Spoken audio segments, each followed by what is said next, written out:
Good morning students. हम पिछले कई दिनों बाद आज वापस एक बार फिर हम मिल रहे हैं और जिस प्रकार कोरोना महामारी के कारण हमारा अध्ययन जो बिल्कुल न के बराबर हो गया था उसको सुचारू रूप से चलाने के लिए संस्कार भारती पीजी महाविद्यालय की तरफ से आपका ऑनलाइन कक्षाओं में हार्दिक स्वागत है। तो हमने कोरोना महामारी के कारण जिस पेंडेमिक को झेला और जिस प्रकार हमारा सामान्य जनजीवन बिल्कुल अस्त व्यस्त हो गया था और अध्ययन जो बिल्कुल नहीं हो पा रहा था उसे वापस से पटरी पर लाने के लिए हमने इन कक्षाओं का वापस संस्कार भारती पीजी महाविद्यालय के सहयोग से इसे वापस से एक बार शुरू किया है। इन कक्षाओं में आपके अध्ययन के प्रति आपको बहुत ही रोचक सामग्री मिलेगी और परीक्षा की तैयारी से ये कक्षाएं आपके लिए बहुत ही महत्वपूर्ण हैं और इनमें आपको विषय के प्रति बहुत ही रोचक और बहुत ही जीवंत आपको सामग्री मिलेगी। तो देखिए, मेरा नाम डॉक्टर पंकज भारद्वाज है। मैं जयपुर में निवास करता हूं और पिछले कई वर्षों से मैं राजनीति विज्ञान का अध्ययन और अध्यापन कार्य करवाता आ रहा हूं। तो आज आपकी कक्षाएं बीए पार्ट सेकेंड ईयर के लिए हैं। पॉलिटिकल साइंस की कक्षाएं आपकी आज से शुरू हो रही हैं। जिस प्रकार आपके फर्स्ट ईयर में 2 पेपर थे उसी प्रकार BA part second year political science में भी आपके 2 पेपर हैं। फर्स्ट पेपर है आपका प्रमुख राजनीतिक व्यवस्थाएं और सेकंड पेपर है आपका भारतीय राजनीतिक व्यवस्था। आप नोट कर लीजिए।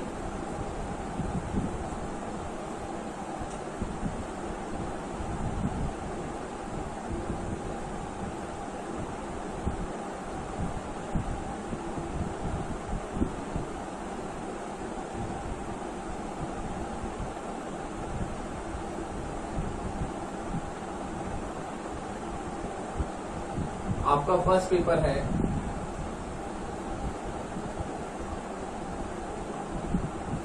प्रमुख राजनीतिक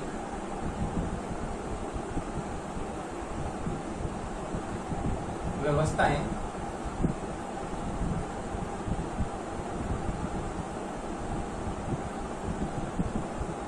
और आपका सेकंड पेपर है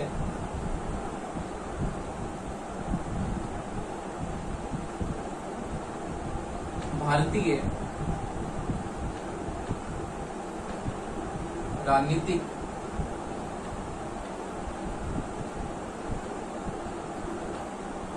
व्यवस्था।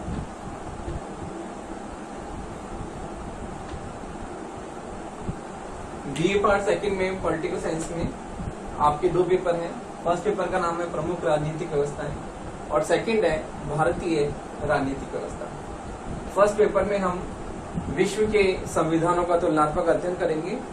विश्व के जो भी व्यवस्थाएं हैं उनमें शासन व्यवस्था किस प्रकार से चल रही है और उसका तुलनात्मक अध्ययन हम इस प्रश्न पत्र में करेंगे। सेकंड पेपर में भारतीय राजनीतिक व्यवस्था जो इंडियन कॉन्स्टिट्यूशन है उस इंडियन कॉन्स्टिट्यूशन की क्या क्या विशेषताएं हैं उन विशेषताओं का अध्ययन, उसके साथ ही हमारे संविधान में क्या क्या प्रावधान है उन प्रावधानों का अध्ययन, जैसे हमारे संविधान की विशेषताएं, हमारी एक गहरी नागरिकता, हमारी संघीय शासन व्यवस्था, हमारे केंद्र राज्य संबंध, प्रधानमंत्री का पद, राष्ट्रपति का पद, राज्यपाल का पद, तो ये सब हम इस पेपर में पढ़ेंगे। तो फर्स्ट पेपर में आपका विश्व के संविधानों का तुलनात्मक अध्ययन है और सेकंड पेपर में आपका इंडियन कॉन्स्टिट्यूशन का जो अध्ययन आपको इस प्रश्न पत्र में करने को मिलेगा।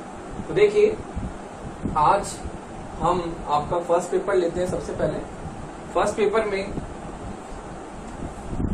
जिसका नाम है प्रमुख राजनीतिक व्यवस्थाएं, आपके 3 यूनिट हैं और सिलेबस आप यूनिवर्सिटी की वेबसाइट से डाउनलोड कर सकते हैं। फिर भी मैं आपको एक बार लिखा देता हूं कि आपका क्या क्या सिलेबस है इस पेपर में। आपका फर्स्ट पेपर में फर्स्ट यूनिट है उसमें है आपका ब्रिटेन का संविधान।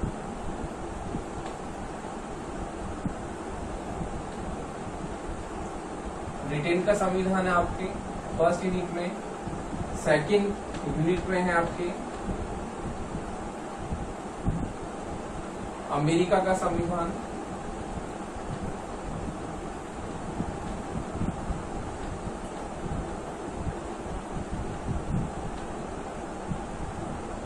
और थर्ड यूनिट में है आपके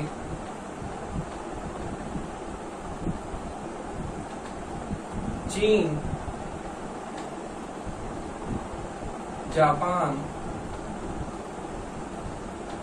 जापान तथा स्विट्जरलैंड का संविधान।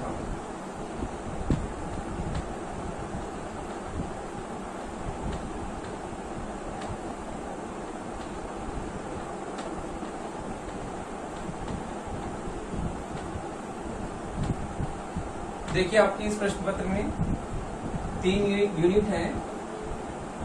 जैसे कि आपके फर्स्ट ईयर में भी पेपर्स में 3 यूनिट थी, वैसे ही इस पेपर में आपके फर्स्ट पेपर में 3 यूनिट है। फर्स्ट यूनिट में आपके ब्रिटेन का संविधान। ब्रिटेन के संविधान में आपको ब्रिटेन के संविधान की विशेषताएं और उनमें क्या क्या प्रावधान है, शासन व्यवस्था किस प्रकार से है, उन सबका अध्ययन है इसमें। अमेरिका के संविधान में अमेरिका के संविधान की क्या क्या विशेषताएं हैं और वहां पर किस प्रकार से शासन व्यवस्था सुचारू रूप से चल रही है, उसका अध्ययन। तो चीन, जापान, स्विट्जरलैंड, इन देशों में कौन कौन सी शासन व्यवस्थाएं हैं और इन शासन व्यवस्थाओं की क्या क्या विशेषताएं हैं, इन सब का तुलनात्मक अध्ययन आपका जो फर्स्ट पेपर है इसमें हम अध्ययन करेंगे।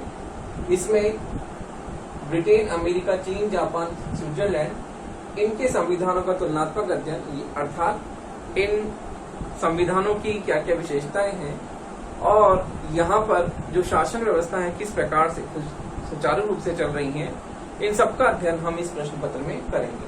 तो देखिए आपके फर्स्ट पेपर में हम फर्स्ट यूनिट में उठाते हैं ब्रिटेन का संविधान। तो देखिए सबसे पहले हम ब्रिटेन के संविधान की बात करते हैं।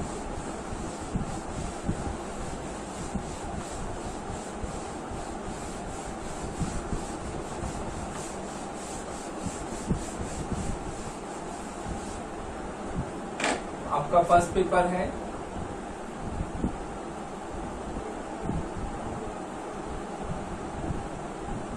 इसमें आपकी फर्स्ट यूनिट जो है अपन वो लेते हैं ब्रिटेन का संविधान।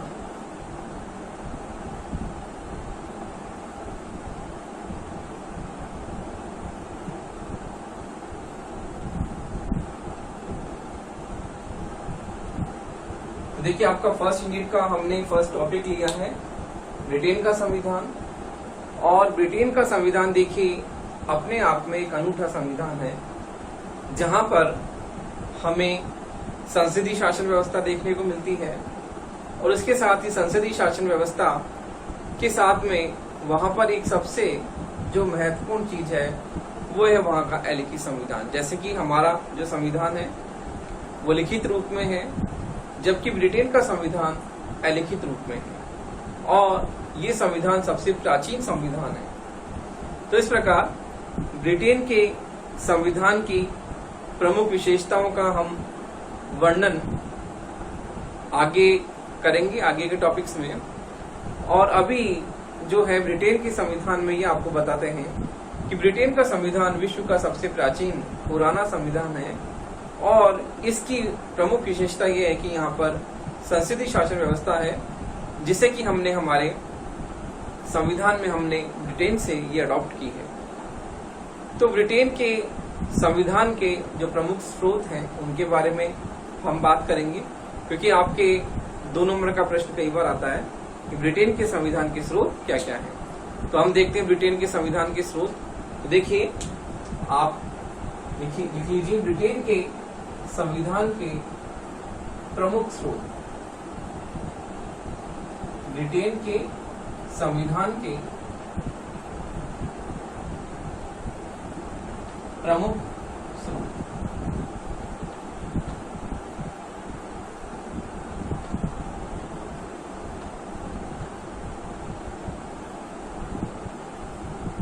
देखिए ब्रिटेन के संविधान के प्रमुख स्रोत, इसे हम दो भागों में बांटते हैं। पहला है लिखित स्रोत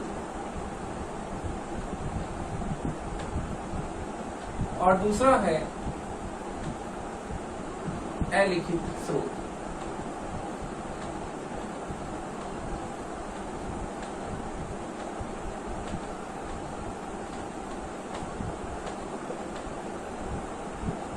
ब्रिटेन के संविधान के प्रमुख स्रोतों को हमने दो भागों में बांटा है, लिखित स्रोत और अलिखित स्रोत, अर्थात जिसका लिखित में हमें वर्णन मिलता है और जो अलिखित रूप में पाए जाते हैं। इस तरह से लिखित स्रोत में हम देखते हैं संवैधानिक परंपराएं, संवैधानिक परंपराएं,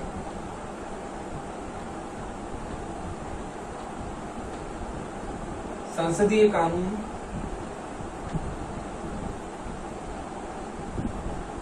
संसदीय कानून,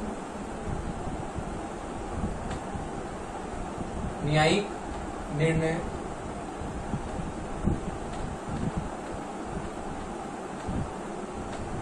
देखिए संवैधानिक परंपराएं हमने देखी इसमें, फिर है संसदीय कानून जो हमने देखा, संसदीय कानून, न्यायिक निर्णय और न्यायिक निर्णय के साथ में सामान्य विधि,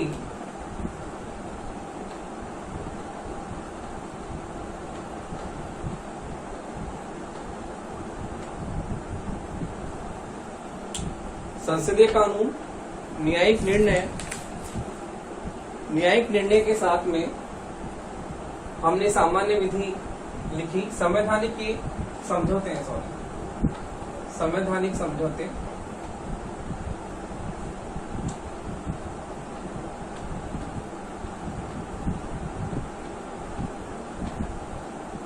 तो इन्हें हम लिखित स्रोत में देखते हैं कि संवैधानिक समझौते, आज्ञा पत्र, संसदीय कानून, न्यायिक निर्णय और सामान्य विधि, इन सबको हम लिखित स्रोत में लेते हैं।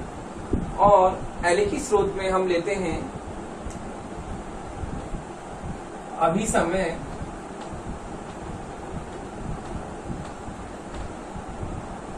अभिसमय या प्रथाएं अथवा परंपराएं।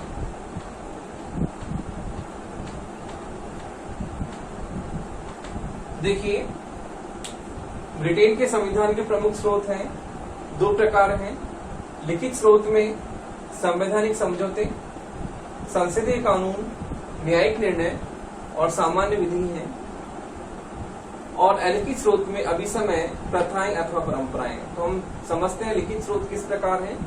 जिस प्रकार से लिखित सामग्री, जैसे कि हमारा संविधान लिखित संविधान है और लिखित संविधान में हमारे यहाँ पर जो भी संविधान की विशेषताएं हैं वो लिखित रूप में दिखाई देती हैं। इसी प्रकार से ब्रिटेन के संविधान में लिखित स्रोत भी है, अलिखित भी है। संवैधानिक समझौते, आज्ञा पत्र जो भी वहां पर हुए हैं, संसदीय कानून जो संसद ने बनाए हैं, न्यायिक निर्णय जो न्यायिक निर्णय न्यायालय ने समय समय पर दिए हैं, सामान्य विधि जो वहां पर सामान्य विधि है, सामान्य कानून है और जिसके हिसाब से वहां पर कानून व्यवस्था सुचारू रूप से चल रही है। ये तो क्या है, लिखित स्रोत है। जबकि अलिखित स्रोत में अभिसमय, प्रथाएं अथवा परंपराएं। तो देखिए ब्रिटेन के संविधान में अभिसमयों का बहुत ही महत्वपूर्ण रोल है और अभिसमयों की महत्वपूर्ण भूमिकाएं हमें वहां देखने को मिलती है जहां पे संविधान हमें अलिखित रूप में दिखाई देता है।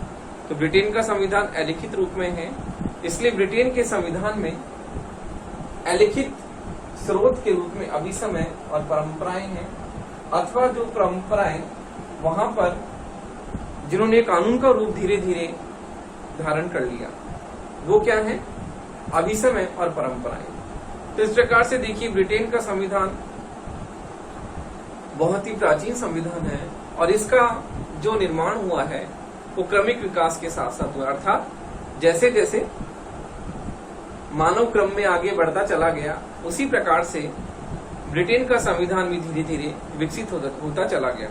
तो इस प्रकार से ब्रिटेन के संविधान का हमें क्रमिक विकास देखने को मिलता है कि वो धीरे धीरे शने शने जैसे जैसे मानव क्रम में आगे बढ़ता गया, वैसे ही हमें इसका विकास क्रम देखने को मिलता है कि ये आगे बढ़ता चला गया।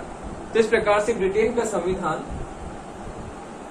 सबसे प्राचीन संविधान है और धीरे धीरे इसका विकास हुआ है, क्रमिक विकास हुआ है। और इसके प्रमुख स्रोत इस प्रकार हैं, लिखित और अलिखित। तो देखिए कई बार आपके प्रश्न आता है ब्रिटेन के संविधान के लिखित कोई 2 स्रोत बताइए, अलिखित स्रोत बताइए। तो इस प्रकार से आप उनका वर्णन कर सकते हैं। तो देखिए ब्रिटेन के संविधान में इन लिखित और अलिखित स्रोतों का बहुत ही महत्वपूर्ण योगदान है और इनके बिना हम संविधान की प्रमुख विशेषताओं का वर्णन ठीक ढंग से नहीं कर पाएंगे। इसलिए अलिखित और अलिखित स्रोतों का बहुत ही महत्वपूर्ण योगदान है, जिससे वहां का संविधान बनकर जो है तैयार हुआ है। इस प्रकार ब्रिटेन के संविधान की प्रमुख विशेषताएं देखिए इस प्रकार है। अगला हमारा जो इसमें टॉपिक है वह है ब्रिटेन के संविधान की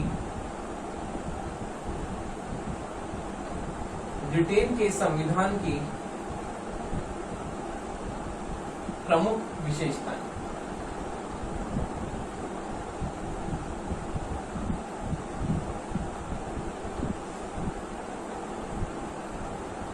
तो देखिए ब्रिटेन के संविधान की प्रमुख विशेषताएं किस प्रकार है वो आपको बताते हैं।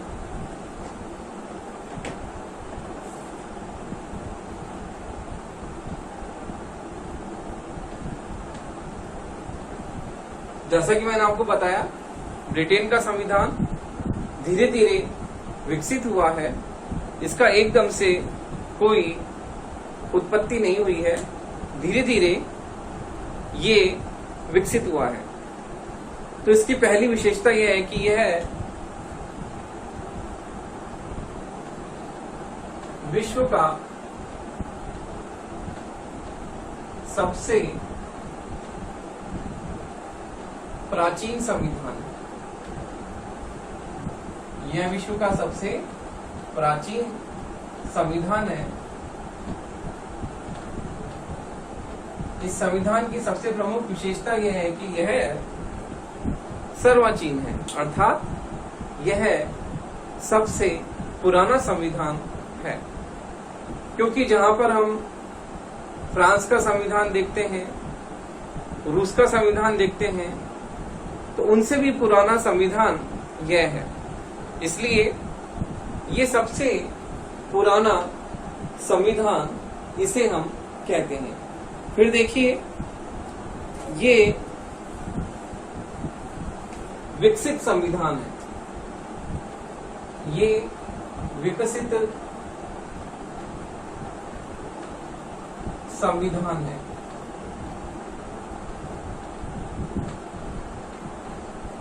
जैसे हम देखते हैं कि संविधानों का निर्माण किसी सभा के द्वारा किया जाता है, जैसे कि हमारे यहाँ पर हुआ है भारत में, लेकिन ये संविधान किसी संसदीय सभा के द्वारा इसका निर्माण नहीं हुआ है। ये विकसित संविधान है, अर्थात जैसे जैसे सभ्यता का विकास बढ़ता गया, अर्थात जैसे जैसे समय आगे बढ़ता गया और इस समय के अनुरूप ये संविधान क्या होता चला गया, विकसित रूप में हमें ये मिला। फिर है अलिखित संविधान। अलिखित संविधान देखिए इस संविधान की सबसे प्रमुख विशेषता यह है कि ये संविधान अलिखित है। जैसे कि अमेरिका का, फ्रांस का, चाइना का, सबका संविधान लिखित रूप में है, लेकिन ये संविधान क्या है, अलिखित रूप में पाया गया है, अर्थात लिखित रूप में ये संविधान नहीं है। तो इस संविधान की सबसे प्रमुख विशेषता यह है कि यह अलिखित रूप में है। तो सबसे महत्वपूर्ण विशेषता इसकी यह भी है कि यहाँ पर जो अभिसमय परंपराएं हैं उन्होंने धीरे धीरे कानून का रूप धारण कर लिया और आज वो अभिसमय अर्थात प्रथा या परंपराएं उन्होंने कानून का उन्हें महत्व प्रदान हो गया। तो इसलिए ब्रिटेन के संविधान में परंपराओं का प्रथाओं का बहुत ही महत्वपूर्ण स्थान है, क्योंकि उन्होंने जिस प्रकार से परंपराएं कानून का रूप जिन्होंने धारण कर लिया और फिर वो कानून के रूप में क्या हो गई, वो वहां पर स्थापित हो गई। तो इसलिए ये संविधान क्या है, अलिखित संविधान है। फिर देखिए अगली इसकी विशेषता है एकात्मक संविधान। देखिए ये संविधान क्या है, एकात्मक संविधान है।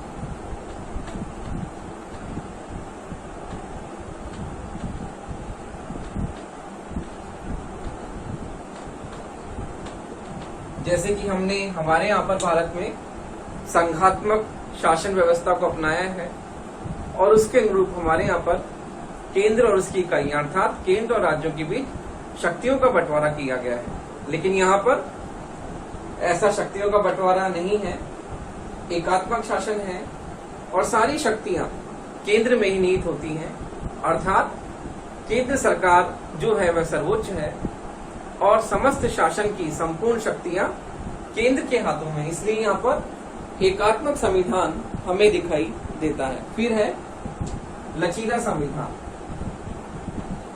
देखिए अगली विशेषता है इस संविधान की, लचीला संविधान।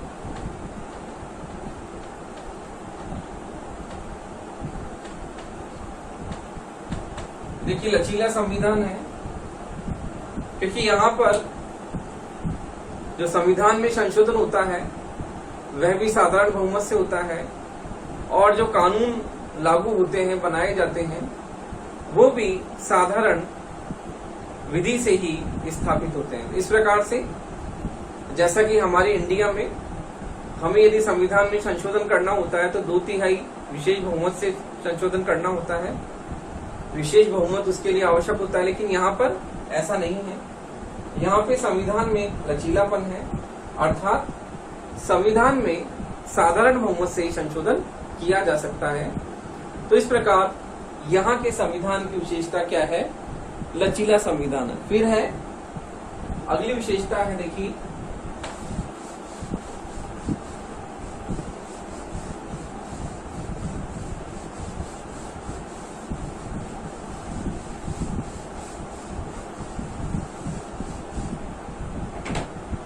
अगली विशेषता है संसद की सर्वोच्चता। संसद की सर्वोच्चता।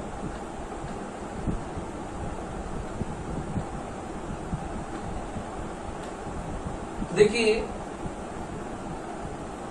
ब्रिटेन में पार्लियामेंट्री सिस्टम है और पार्लियामेंट्री सिस्टम में संसद क्या है, सर्वोच्च होती है और संसद के हाथ में कानून की सर्वोच्च शक्ति उसके पास में होती है। जैसा कि ब्रिटेन की संसद के बारे में यह भी कहा गया है कि ब्रिटेन की संसद स्त्री को पुरुष और पुरुष को स्त्री बनाने के अलावा सब कुछ कार्य कर सकती है, अर्थात वह इतनी शक्तिशाली है, इतनी सर्वोच्च है कि उसके हाथ में शासन की सारी शक्तियां हैं। इसलिए ब्रिटिश संविधान की प्रमुख विशेषता यह है कि यहाँ पर संसद क्या है, सर्वोच्च है।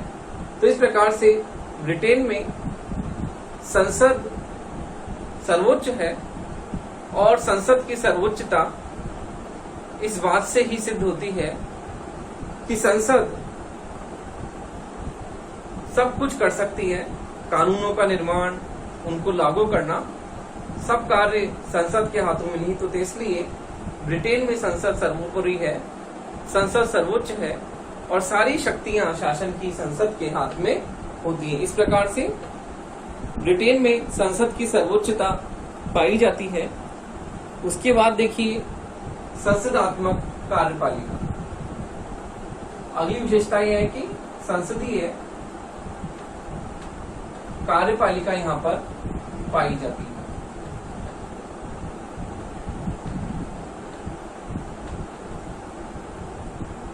देखिए संसदीय कार्यपालिका क्या होती है, संसद में, संसदीय शासन व्यवस्था में एक विशेषता हमें देखने को मिलती है। क्या विशेषता है? कि कार्यपालिका जो होती है व्यवस्थापिका के प्रति उत्तरदायी होती है, और यदि व्यवस्थापिका में उसे अविश्वास मत प्राप्त हो जाता है तो फिर कार्यपालिका को त्यागपत्र देना पड़ता है। इसलिए कार्यपालिका व्यवस्थापिका के प्रति उत्तरदायी होती है संसदीय कार्यपालिका में, और जो यहाँ पर सामूहिक उत्तरदायित्व की बात भी हम देखते हैं कि संसदीय कार्यपालिका में सामूहिक उत्तरदायित्व माना जाता है। इस प्रकार से संसदीय कार्यपालिका में कार्यपालिका को व्यवस्थापिका के प्रति उत्तरदायी माना जाता है, और कार्यपालिका में जो लोग बैठते हैं वो व्यवस्थापिका में से उनका चयन किया जाता है। अर्थात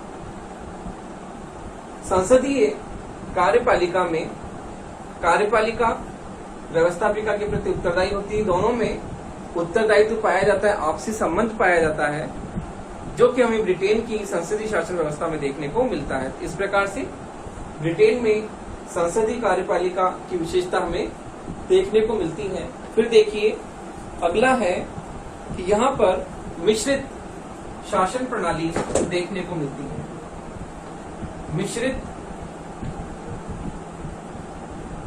शासन प्रणाली,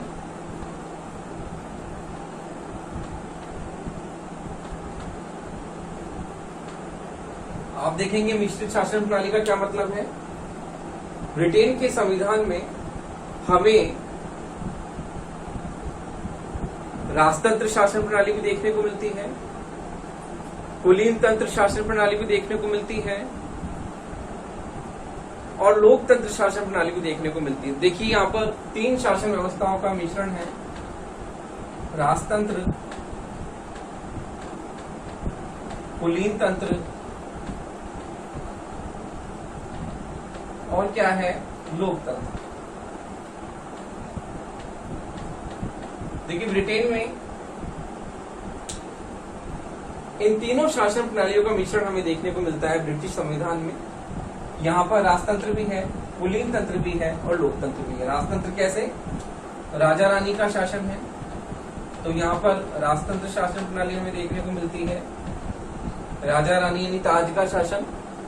कुलीन तंत्र लॉर्ड सभा, लॉर्ड सभा में जो पीएम नियुक्त किए जाते हैं वो वहां के सबसे धनाढ्य व्यक्ति, जो अमीर व्यक्ति हैं, जिनके पास में बहुत संपत्ति होती है, पैसा होता है, वो लोग ही लॉर्ड सभा में क्या होते हैं, उनका चयन किया जाता है। तो कुलीन तंत्र में अर्थात लॉर्ड सभा कुलीन तंत्र का परिचायक है, राजा रानी राजतंत्र का परिचायक, लोकतंत्र वहां पर चुनाव होते हैं, प्रधानमंत्री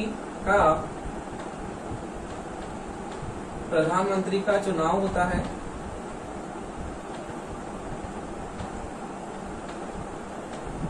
तो इस प्रकार ब्रिटेन की संविधान की प्रमुख विशेषताओं के रूप में हम ये देखते हैं कि वहां पर मिश्रित शासन प्रणाली है, वहां पर राजतंत्र, कुलीन तंत्र और लोकतंत्र, अर्थात वहां पर तीनों शासन प्रणालियों का हमें सम्मिश्रण देखने को मिलता है। राजतंत्र का रूप में राजा रानी राजतंत्र के रूप में वहां पर शासन करते हैं, लॉर्ड सभा में जो लोग बैठते हैं वो कुलीन तंत्र के परिचायक है। इसी प्रकार से जो वहां पर चुनाव होते हैं, इलेक्शंस होते हैं, प्रधानमंत्री का चुनाव होता है, तो ये वहां पर लोकतंत्र का परिचायक है। इस प्रकार से ब्रिटेन की जो संविधान की सबसे प्रमुख विशेषता यह है कि यहाँ पर हमें मिश्रित शासन प्रणाली देखने को मिलती है, अर्थात यहाँ पर राजतंत्र, कुलीन तंत्र और लोकतंत्र तीनों शासन व्यवस्थाओं का, अर्थात यहाँ पर हमें त्रिवेणी का संगम देखने को मिलता है, जो हमें किसी भी शासन व्यवस्था में देखने को नहीं मिलता। अगली विशेषता देखिए,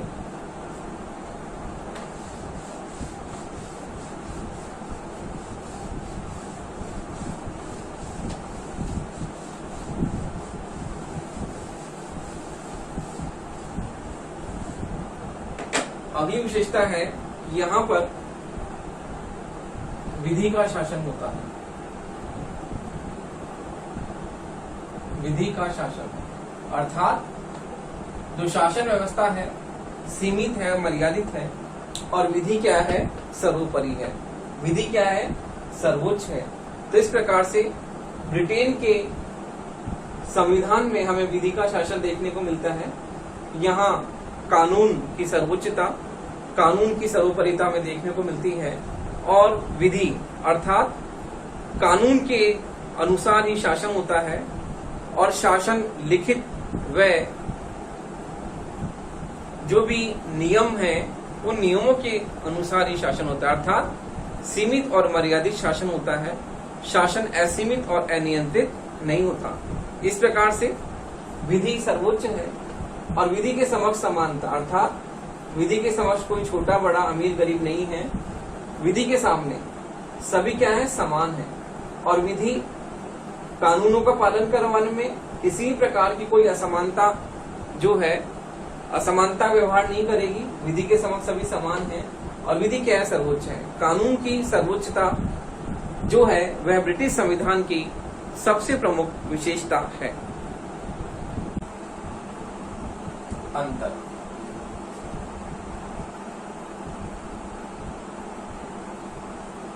ब्रिटिश संविधान में सिद्धांत पे तो हमें निरंकुश राजतंत्र देखने को मिलता है कि सिद्धांत वहां पर निरंकुश राजतंत्र है, लेकिन इसके साथ साथ ही हम देखते हैं व्यवहार में वहां पर संसदीय लोकतंत्र है, और संसदीय लोकतंत्र होने के कारण वहां पर हमें राजतंत्र के साथ साथ ही लोकतंत्र भी देखने को मिलता है।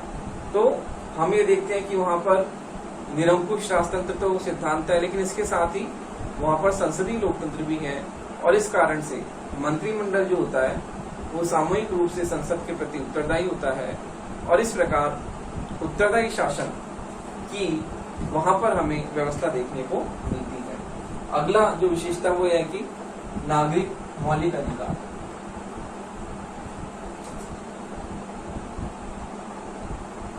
नागरिक मौलिक अधिकार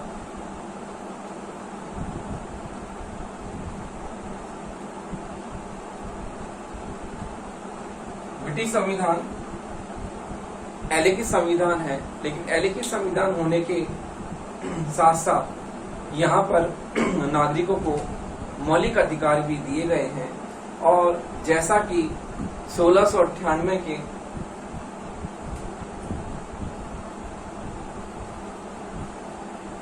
अधिकार पत्र द्वारा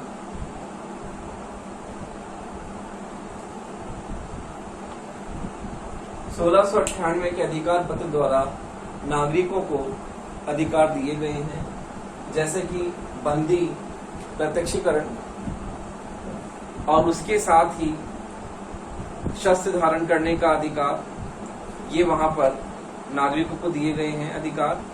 और उसके साथ ही सामान्य विधि में जैसे कि भाषण और अभिव्यक्ति की स्वतंत्रता, उसके साथ ही जीवन की सुरक्षा का अधिकार और धार्मिक स्वतंत्रता का अधिकार ये व्यक्ति को दिए गए हैं।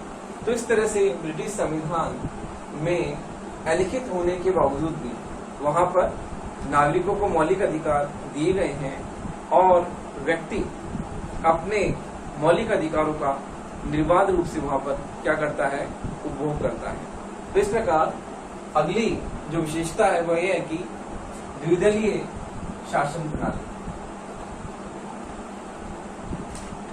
द्विदलीय शासन प्रणाली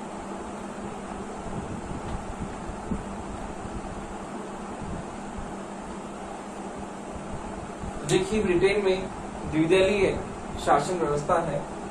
वैसे वहां पर 6-7 पॉलिटिकल पार्टीज बहुत ही फेमस रूप से हैं, लेकिन फिर भी जैसे कि हमारे यहाँ पर भी बहुत सारी पार्टियां हैं, हमने बहुदलीय शासन व्यवस्था को अपनाया है। लेकिन इसके साथ ही हमारे यहाँ पर प्रमुख रूप से द्विदलीय शासन व्यवस्था हमें देखने को मिलती है इंडिया में, क्योंकि हमारे यहाँ पर बीजेपी और कांग्रेस दो प्रमुख रूप से प्रतिद्वंदी पार्टियां हैं, और जिनमें सत्ता जो होती है वो एक के बाद एक दूसरे में हस्तांतरित होती है। तो ब्रिटेन में पहले अनुदार दल और उदार दल दो दल थे, लेकिन बाद में वहां पर अनुदार दल और मजदूर दल दो दलों के हाथों में सत्ता जो है वह आने लगी, और इस प्रकार ब्रिटेन में अब द्विदलीय व्यवस्था है। वहां शासन में दो दलों की प्रधानता पाई जाती है, अनुदार दल और मजदूर दल। तो इस प्रकार से वहां पर द्विदलीय शासन प्रणाली है। फिर है शक्ति का संयोग व पृथक्करण। शक्ति का संयोग व पृथक्करण।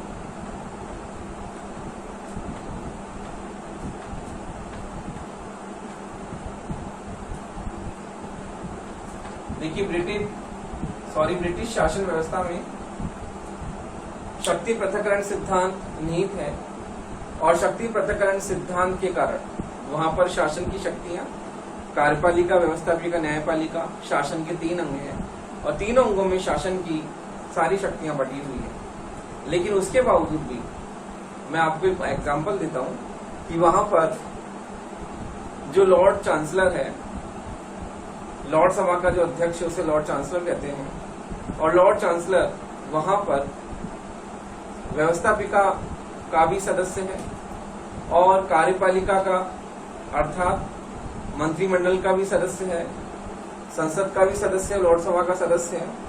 और इसके साथ ही जब लॉर्ड सभा अपीलीय न्यायालय का कार्य करती है तो उसमें उसकी अध्यक्षता लॉर्ड चांसलर करता है। तो इस प्रकार से जो लॉर्ड चांसलर कार्यपालिका में भी हमें देखने को मिलता है, व्यवस्थापिका में देखने को मिलता है और न्यायपालिका जब वो न्यायालय का कार्य जब करता है तो उसमें वो उसकी अध्यक्षता करता है अपीलीय न्यायालय क्षेत्र की। तो इस प्रकार से शक्ति पृथक्करण सिद्धांत ब्रिटेन में है। लेकिन उसके बावजूद भी हम ये देखते हैं कि शक्ति पृथक्करण सिद्धांत के बावजूद भी लॉर्ड चांसलर है, लॉर्ड चांसलर के हाथ में व्यवस्थापिका, कार्यपालिका, न्यायपालिका तीनों शक्तियां उसके हाथों में आ जाती हैं। तो इस प्रकार से शक्ति पृथक्करण के सिद्धांत के बावजूद भी हमें ब्रिटेन में ये व्यवस्था देखने को मिलती है। अब अगला है धर्म राज्य व धर्म राज्य धर्म निरपेक्षता का सिद्धांत।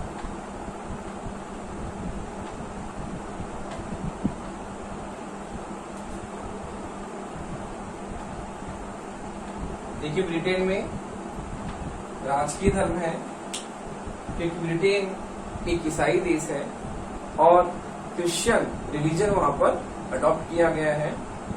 इंडिया में हमारे यहाँ पर कोई भी राजकीय धर्म नहीं है। हमारे संविधान की प्रस्तावना में लिखा हुआ है कि हमारे यहाँ पर पंथ निरपेक्षता को अपनाया गया है। तो पंथ निरपेक्षता का मतलब हमारे यहाँ पर कोई भी संप्रदाय विशेष किसी भी रूप में नहीं अपनाया गया है। सभी संप्रदाय अर्थात सभी पंथों को हमारे यहाँ पर समान रूप से उन्हें संरक्षण प्राप्त है और सभी धर्मों का हम समान रूप से आदर करते हैं। तो इस प्रकार भारत में सभी धर्मों का समान रूप से आदर किया जाता है। इस तरह हमारे यहाँ पर कोई भी राजकीय धर्म नहीं है, जबकि ब्रिटेन में राजकीय धर्म है। ब्रिटेन में ईसाई धर्म राजकीय धर्म है और इसके साथ ही धर्म निरपेक्षता का सिद्धांत भी वहां पर प्रचलित है, अर्थात वहां पर राज्य व्यक्तियों के साथ में किसी भी तरह का धर्म के आधार पर भेदभाव नहीं करेगा, क्योंकि आज राज्य का स्वरूप लोक कल्याणकारी है और लोक कल्याणकारी स्वरूप होने के कारण राज्य के पास में चिकित्सा का कार्य है, राज्य के पास में शिक्षा का कार्य है, राज्य के पास में नागरिकों को रोजगार के अवसर उपलब्ध कराने के कार्य हैं। तो इस प्रकार से जो राज्य है वह अपने अवसर की समानता के आधार पर सभी व्यक्तियों के साथ में समानता का व्यवहार करेगा और किसी के साथ में कोई भी भेदभाव नहीं करेगा। इस प्रकार ब्रिटेन में राजकीय धर्म होने के बावजूद भी धर्म निरपेक्षता का सिद्धांत वहां पर हमें देखने को मिलता है, अर्थात वहां पर धर्म निरपेक्षता का सिद्धांत जो है वह बहुत महत्वपूर्ण तरीके से पाया जाता है, क्योंकि राज्य का कोई राजकीय धर्म नहीं है और ब्रिटेन में सभी धर्मों के लोगों को समानता के आधार पर विधि के समक्ष सभी लोग समान हैं और इस समानता के कारण सभी लोगों के साथ में जो ब्रिटिश कानून है वह सभी के साथ समानता के साथ में व्यवहार करता है और सभी को जो है वहां पर रोजगार के अवसर, शिक्षा के अवसर और चिकित्सा, ये सारी सुविधाएं लोगों को बिना किसी भेदभाव के राज्य के द्वारा उपलब्ध की जाती है। तो इस प्रकार से ब्रिटिश संविधान की विशेषताओं के आधार पर हम ये कह सकते हैं कि ब्रिटिश संविधान जो है वह अपने आप में एक बहुत ही महत्वपूर्ण विशेषताओं के साथ युक्त है और इसमें हमें कुलीन तंत्र, राजतंत्र और लोकतंत्र, इन तीनों शासन व्यवस्थाओं का सम्मिश्रण देखने को मिलता है।